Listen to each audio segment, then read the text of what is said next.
Indiana's basketball coach, Darren DeVries, is an absolute genius for doing this.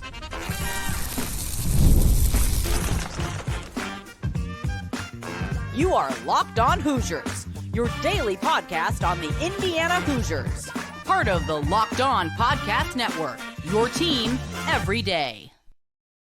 Welcome, and it is the Locked On Hoosiers podcast. I'm your man, Jacob Goins. I appreciate you being here, making this your first listen or your first watch every single day. We are part of the Locked On Podcast Network, which is your team every day. Today's episode of Locked On Hoosiers is brought to you by Monarch Money. Take control of your finances with Monarch Money. Use code LOCKEDONCollege at monarchmoney.com for 50% off your first year. Well, thank you so much for being here, truly making this your go-to spot for all things Indiana athletics. And later on, we're going to take a look at the fact that Kurtis Rourke has officially signed his contract with the San Francisco 49ers, but CJ West is still hanging around. We'll talk about that, what those guys could do at the next level. Plus, we're going to take an outlook on the current 2026 recruiting class in terms of who Indiana has offered because, well, there's nobody committed yet, but you've got guys offered. And the biggest one right now is the fact that Darren Devries is a genius. Darren Devries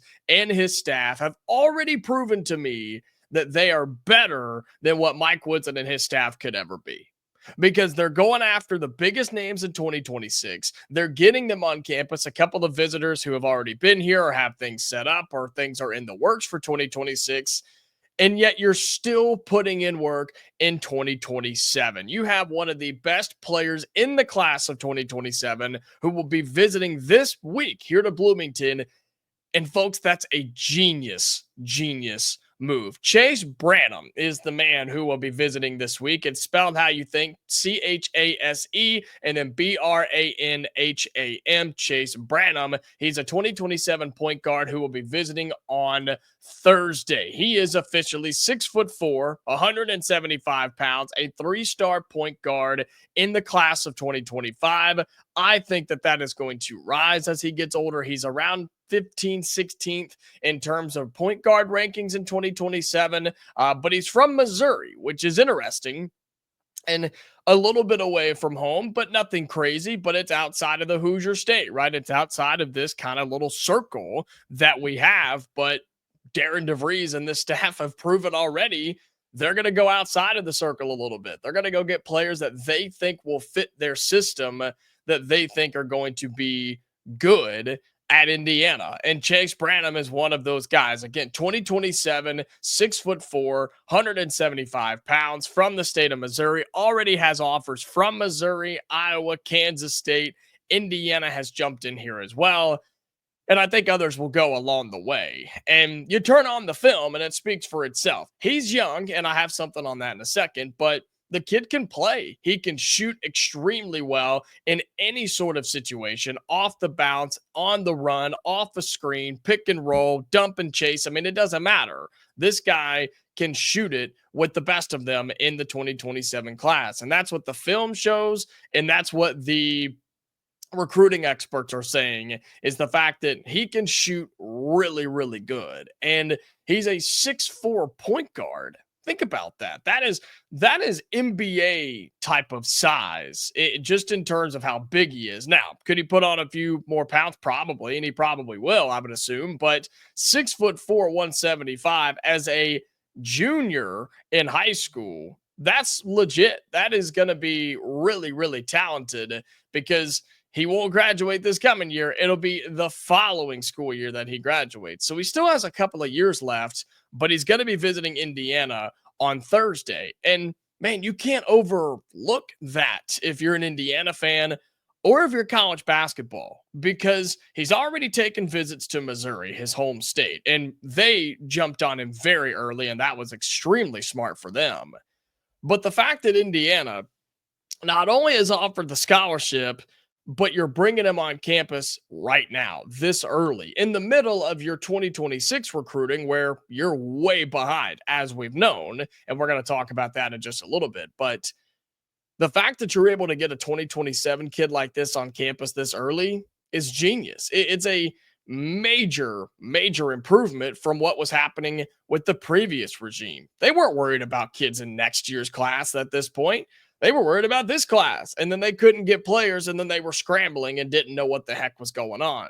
That's not this new staff. That's not this new coach. They're not operating that way. They're not going to function like that. And we talk all the time on this show about how recruiting, man, yes, it's about the relationships, but it's how early and how often you build and work on that relationship is really crucial in landing a kid like Chase Branham. And no, you didn't get the first visit, which I always think is important, and you may not get the last. And there's officials in here and unofficials in here. I mean, this is going to be a long recruiting process, but just getting him on campus this early is such a big deal. You get to get him around the players, around the coaches, around the facilities, around campus, around the town, right? You get to show him what Indiana is already and give him something to think about. And sure, he's been to Missouri a couple of times.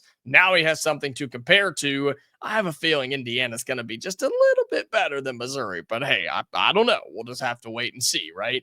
But this is a great move by Indiana's coaching staff. And if you can begin to make progress in 2027, then you're really planting your roots. You're really establishing yourself with this new program. Do you have to make up some ground in 2026?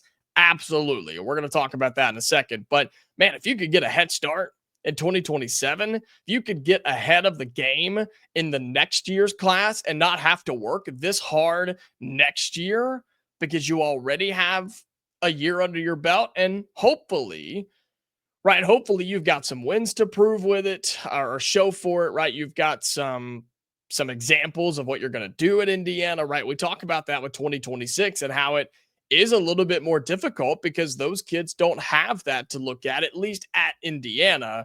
2027 kids will have that. And so for somebody like Branham, who's one of the best shooters in the class, I think he's only going to rise in the rankings. You get in there early and you say, hey, here's what we plan on doing. Here's what we are planning on doing this year. Here's how we want to execute. Here's how we want to look. Here's what our goals are for this upcoming season. Why don't you just keep us around, turn us on, listen to us, do whatever you got to do, right? Just don't forget about us. And then hopefully you can execute that in the 2025-2026 season. And you go back to him and you say, well, we told you so, right? We told you we were going to do this, and we did. This is how you can be a part of it. We want you to come and be an Indiana Hoosier. That's how this works. That's how recruiting operates. You build it on a relationship, you give them a proof of concept, and you tell them how they're going to fit in your system. Sure, there's the money side of it too, and it's too early for that right now, but you can do that with this kid who's visiting on Thursday. So you have a prime opportunity. You've already taken the first two big steps. You offered the scholarship, and he's coming on campus. Now it's time to pitch him. You don't have to get a deal. You're not going to get a deal. You're not going to get a commitment here. But you're just laying the groundwork and letting him make the decision in long term. But you get in his head in a good way. I'm not saying in a bad way. You get on his mind. You get in his rotation. You get him thinking about Indiana. Then you perform this year on the floor, and you got a great chance with somebody like him, who, again, I think is only going to climb in the rankings, one who is going to be a really, really good player, and he's from out of state, so you get to hang your hat on that as well. With Chase Branham, the 2027 point guard, 6'4", 175 pounds, is taking a visit to Indiana on Thursday.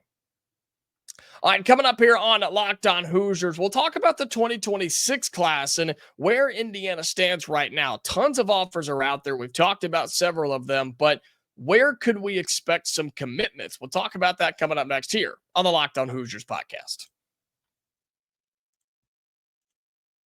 Today's episode of Locked On Hoosiers is brought to you by Monarch money. All right. Ever check your bank account and wonder, man, where did all my money go? Between dining out, online shopping, and entertainment, it's easy to lose track. That's where Monarch Money comes in.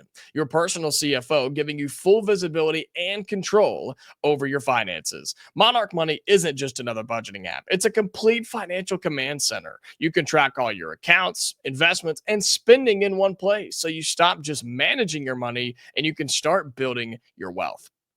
Instead of juggling multiple apps and having one account over here and a retirement over here and managing over there, you can put all that into one. Wouldn't that be a lot easier? It definitely would. And you can use Monarch Money to do that, checking your finances, tracking your spending, and even planning your long-term goals. Plus, for any of you who have a partner out there that you're trying to share money with and trying to budget your money with, especially younger couples, Monarch Money can help prevent all those arguments, all the stress. It's all in one place. Take control of your finances with Monarch Money. Use code LOCKEDONCollege at monarchmoney.com for 50% off your first year. That's monarchmoney.com. Code LOCKEDONCollege for half off your first year.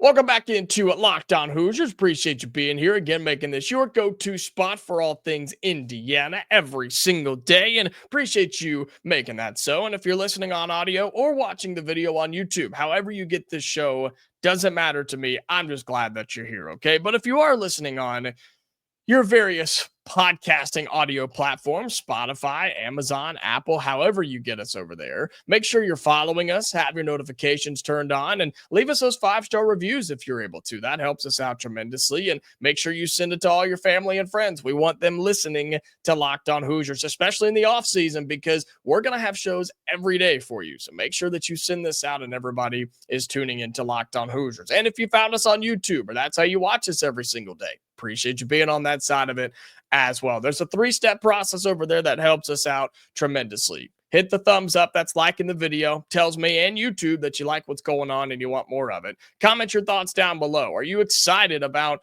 Indiana already recruiting 2027? Are you nervous about 2026 and some of the names that we're about to talk about? Let me know in the YouTube comments. And then subscribe to the channel if you haven't already. We're over 5,700, which means we're on our way to 58. So thank you so much for doing that and your support. As I always say, it really does mean a lot. Well, as exciting as it is to be talking about 2027 kids and the fact that Indiana is already trying to get ahead of the game in the class of 2027, there's still a lot of work to do in the class of 2026. And we've talked about this idea that Darren DeVries and his staff, which is almost complete, by the way, they had to jump into a program that was so far behind in recruiting that it seemed like an impossible hill to climb. But yet, they haven't expressed that. They're probably thinking that. And behind closed doors, I'm sure there are and have been some words that were not pretty, but they seem to at least have a good attitude about this, and the fact that they've had to step in and just basically start from scratch with having to do anything they could in the 2025 class, right? Getting Trent Sisley to hang around and things like that. But then you're starting from the bottom, from the ground up with the 2026 class, because Mike Woodson and his staff didn't know what they were doing. They would go after big names here and there, but they lost every time, and they clearly weren't doing it the right way. And then all these other names, they just we're good. We're fine. We're Indiana. They'll come to us. They want to play at Indiana. We'll be fine. We'll figure it out. Wrong. No, that's not how that works. Remember only having McKenzie and Baco. Now remember only having Trent Sisley. That's not going to get it done. It's not going to get it done. And even in this transfer portal era where you can restock and reload your roster every single year, you still have to have high school kids. It's still overly important. It is still a massive advantage to have several high school kids through your recruiting ranks to be marinating and be developing. And you're going to get a star-studded freshman who can make an instant impact. They still exist, but Indiana hasn't had that. And that's what you're trying to do with 2026. and moving forward. And Darren DeVries and his staff have done an incredible job. They've done a really good job at least getting the names out there, or I guess getting our name out there in terms of Indiana, and trying to make up ground, trying to talk to kids, trying to let them know, hey, there's been a change. It's going to be a little bit different. We are interested in you. I know the previous staff was not, and there's nothing we can do about that. But we at Indiana, us as in Darren DeVries and my staff and our department, we are interested in you. And we've seen that several times now with a lot of these kids. Davion Adkins is one that I think is incredible. He's the power forward / center, one of the best players in the class of 2026. Indiana went to him and said, hey, we can use you. You're a beast. We want you to be in Indiana. Guess what? He's from Texas. He's from the state of Texas. Do you think Mike Woodson was ever going to do anything there? No, but Darren DeVries did. He didn't care. Other big names that we've talked about over the past couple of weeks. Caleb Gaskins is another one, the 6'8" power forward from Florida, right? The guy who's been playing on the EYBL circuit, who is 6'8", 210 pounds. This is somebody who is one of the best players in the class of 2026. Indiana's not scared. Indiana's not worried about it, but you're having to come from behind. You're having to make a serious grind. I mean, you've been lapped like 5 times and you haven't stopped at pit road. You haven't stopped for gas. You haven't done anything. You're just still circling around and trying to catch up to the leaders. And I firmly believe, as it was in the transfer portal, it's the same in high school recruiting. I firmly believe that once you get 1 or 2, things will start to fall in place. The domino effect, the snowball effect, whichever one you want to throw in there, whatever analogy you want to use.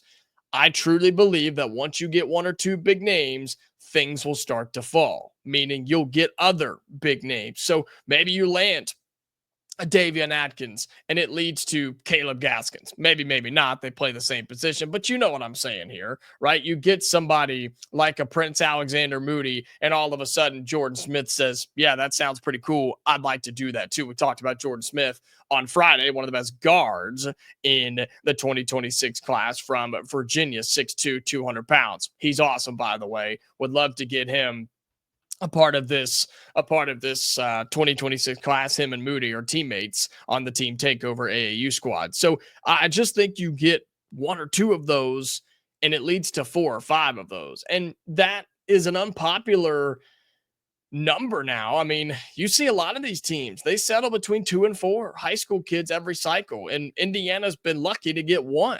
I mean, lucky to get 1. But we've got to get some kids. And I think some of these are going to start working. I think some of these are going to start coming to fruition because, sure, NIL's got the coaching and the facilities and the campus and the program, but let's be real. Let's say it like it is. Indiana's got the NIL to make this happen. And I'm not going to hide from it. And Indiana won't either. And there are still a lot of fans who are questioning whether Indiana has the funds to make things like this happen. I'm just telling you we do. I'm telling you that Indiana is not hurting for money. But what I do think, based off of what I've seen and heard so far, is DeVries and this staff are not going to overspend for anybody. They're not going to spend more than what they think someone is worth. And that seems to be an issue right now with a lot of transfer portal guys and some of these really high-ranking recruits, is they think they're worth a lot more than they really are, or at least somebody's out there willing to pay it. And I think that's great because the landscape is changing regardless. And look, somebody like Jordan Smith could ask for a pretty good amount of money. He's a really good player. Same thing for a Chase Branham coming up in the 2027 class. I mean, these guys are going to make good money. But the idea is to not overpay anybody. And the landscape's going to change because all of this, I hope, is going to get reeled back in and you're going to have revenue sharing and all that mess. But in terms of just what Indiana's trying to do in recruiting for basketball in general, right now with the 2026 class where you are starting from literal nothing, is we've got the money to compete It's just whether we're willing to pay it or not. And that's okay. I love that mindset from DeVries. I love that idea. So while it may seem like we're behind in 2026, we're doing the right things. DeVries is getting out there. The staff is really getting out there, and they're making offers to big-time players. Some have already visited. Some are setting up visits, and others you're hoping to get on campus soon. It's going to be okay. The 2026 class will end up being solid for Indiana. How solid? We're going to have to wait and see. But I'm telling you, have confidence it's going to be okay.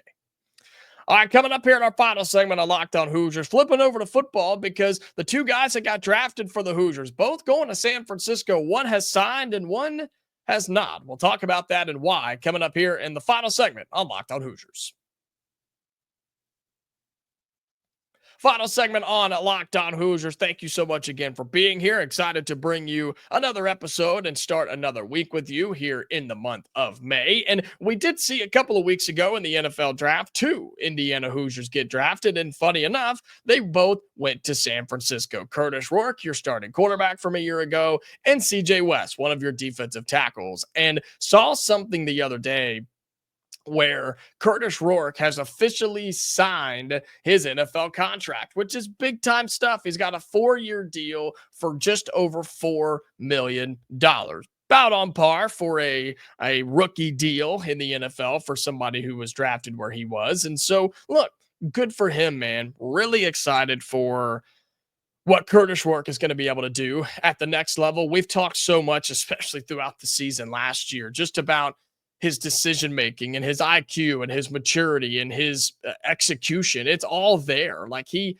has everything to be an NFL style quarterback. Whether he gets a chance or not, I don't know. We're going to have to wait and see. But man, he will go down in history in Indiana as one of the better quarterbacks we've ever seen here. He delivered the greatest season we've ever seen in the history of Indiana football. I still firmly believe if he doesn't get hurt last year, he was sitting in New York for a Heisman ceremony. I just believe it. Whether they would have given him the credit or not, I don't know, but I think he deserved it.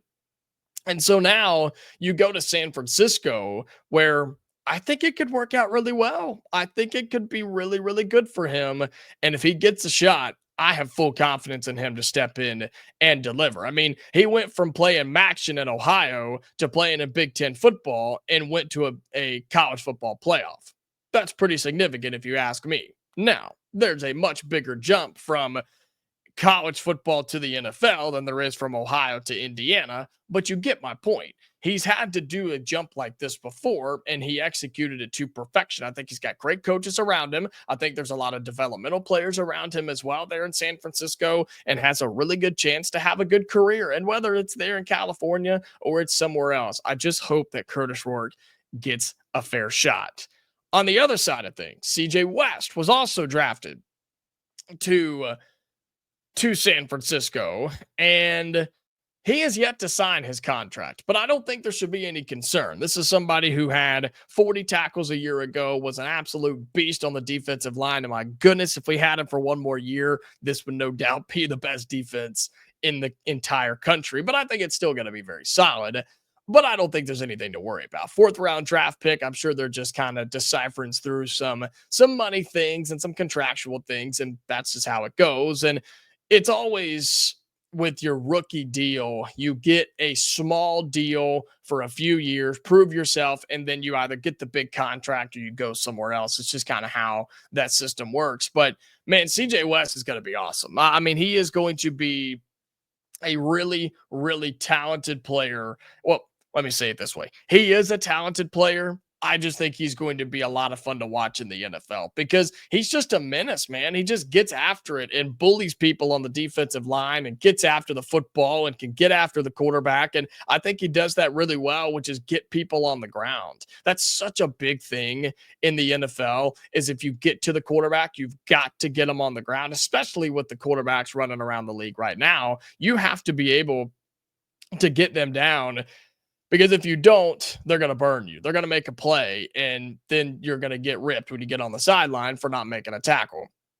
Same thing with these running backs, man. They're insane. They're beasts in the National Football League. If you hit them, you got to get them because they'll run right over you and they'll be gone by the time you get up off the floor. I mean, I think CJ West will make a team very happy, as will the 49ers. And there was a reason he was drafted so high. They feel that his value is really, really good. And his upside, I think, is incredible as well. So I don't think there's any concern with him not having a contract signed. But how cool is it that they get to play together? I know different sides of the football and things like that, but you get to have a familiar face in the building. That's a big, big advantage, especially when you both are flying across the country to go live in California, like from where you've been at Indiana. Just having a familiar name, familiar face, somebody to talk to in the building, in practice, after work. I mean, all these different things, you have somebody out there. So can't express just how excited I am for Kurtis Rourke and for CJ West on both of them being in San Francisco. Rourke has signed his deal. CJ West is still looking to get his sign, but I'm not overly concerned with it. I think they're going to be just fine. And before we go, that wraps up all of our topics for today, but did want to shout out Indiana softball as they will be going back to the NCAA tournament. The selection show was on Sunday, 3 years in a row that they're going to be playing tournament softball. They are the 3 seed in the Fayetteville regional. So they will go down to Arkansas. That's going to be taking place at the end of this week, 16th, 17th, and 18th. They're going to go and take on, believe, Oklahoma State in their opening game on Friday. And so they're going to be in the NCAA tournament, 33-18 on the season. They're going to get into the regional as the 3 seed. So shout out to them making it for the 3rd time in a row, Indiana softball, making it to the NCAA tournament. So shout out to them and definitely want to give them their flowers. All right, that's going to do it for today's episode of Locked On Hoosiers. Thank you so much for being here. Cannot express how much fun we're having and the fact that you guys are still showing up, even though it's kind of the off season. But we're going to show up for you too. So if I'm here, you're here. If you're here, I'm here. If that's how this works, we're going to have a whole lot of fun, okay? If you're listening on audio, you know the drill. Follow us, turn on your notifications, and send it to everybody that you know. And if you're on YouTube, like the video, comment down below your thoughts on today's episode, and subscribe to the channel if you haven't already, okay? We are back tomorrow, Hoosier fans. So until then, stay safe, and I'll talk to you later.